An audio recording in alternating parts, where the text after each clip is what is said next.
Assalamu alaikum wa rahmatullahi wa barakatuhu. Barkanmu da zuwa wannan sabon shiri na rayuwar Sadiq. Za mu fara da kashi na ɗaya.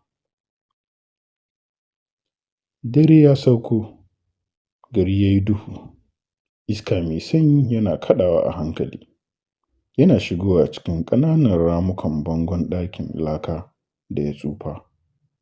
Rufin ɗakin ya cika da tsage-tsage, wasu wurare ma suna zubar da ƙasa idan iska ya busa wurin. A cikin ɗakin akwai tabarma tsohuwa ta kusa lalacewa, a gefe kuma ƙaramar tukunya ce a kan murhu, amma babu hayaƙi, babu ƙamshin abinci, babu komai. Hauwa na zaune a ƙasa ta jingina a bango, idon tana kallon tukunya kamar tana jiran wani abun al'ajabi ya faru, sai ƙarar ciki.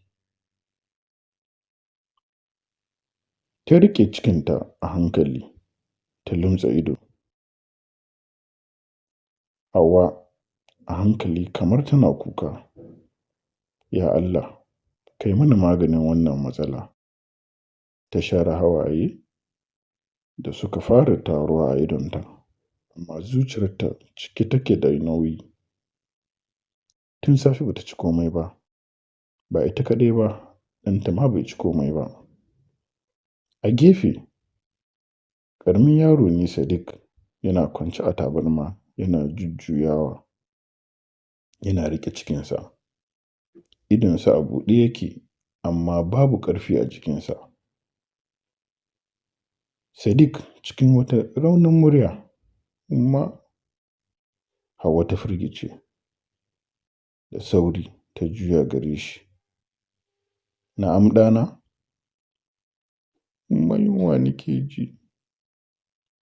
Maganar ta shiga zuciyar Hauwa kamar an soka mata wuƙa, amma sai ta tilasta murmushi.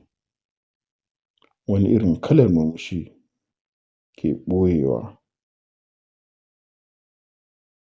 Hauwa ta ce, ka yi haƙuri mana, ai jarumi ne kai ko? Yaron ya ɗan yi shiru sannan ya ce, amma cikina na ciwo ne Umma. A wannan karon Hauwa ta kasa magana ta ɗan lokaci,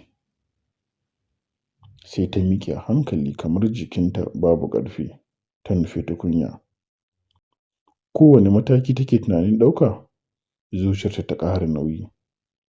Ta tsaya a gaban tukunya, ta dafa murfin, ta buɗe a hankali. Shiru, babu komai, ko ɗan ruwa ma babu.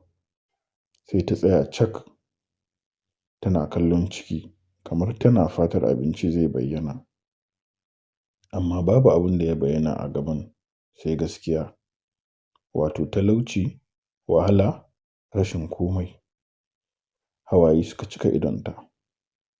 Ta rufe tukunya a hankali ta juya baya don kada Sadiq ya ga fuskarta. Ta ɗauki ƙaramin kofi, ta zuba ruwa daga wata tsohuwar tukunya a gefe.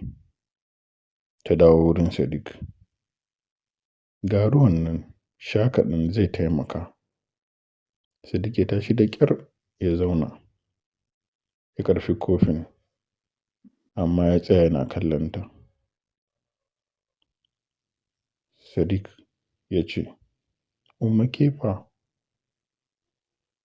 Ta kau da kai. Na riga na sha, kar ka damu. Yaron ya kalle ta sosai, kamar yana ƙoƙarin gane gaskiya, amma yunwa ta fi ƙarfin tunaninsa. Ya fara shan ruwan a hankali. Bayan ɗan wani lokaci ya ajiye kofin, ya kwanta a jikinta a hankali.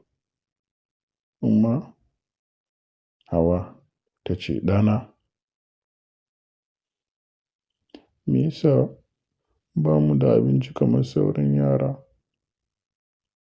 Tambayar ta sake dawo da wani sabon rauni a zuciyar Hauwa. Ta shafa kansa a hankali, ta ce masa, Allah yana gwada mu ne ɗana. Sadiq ya ce, gwaji kuma? Eh, idan muka yi haƙuri zai saka mana. Sadiq ya yi shiru sai ya sake tambayanta.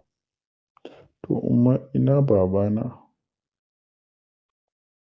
Wannan tambaya ita ce mafi zafi. Hauwa ta tsaya cak, numfashinta ya tsaya na ɗan wani lokaci.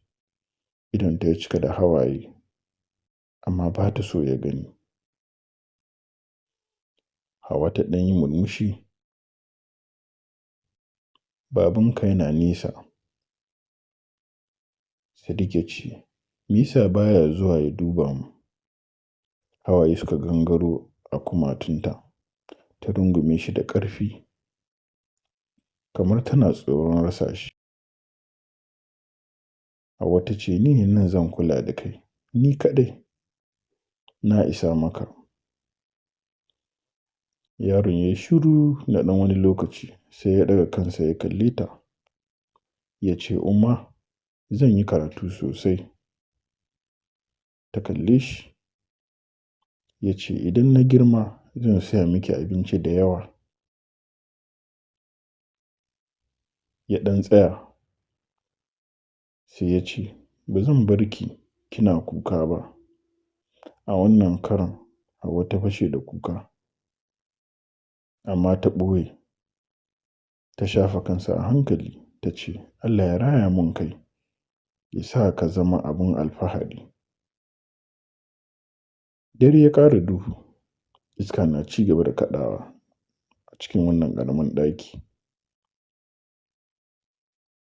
Akwai uwa da ɗa a ciki, ba su da komai sai junansu, sai haƙuri, sai fatan alheri.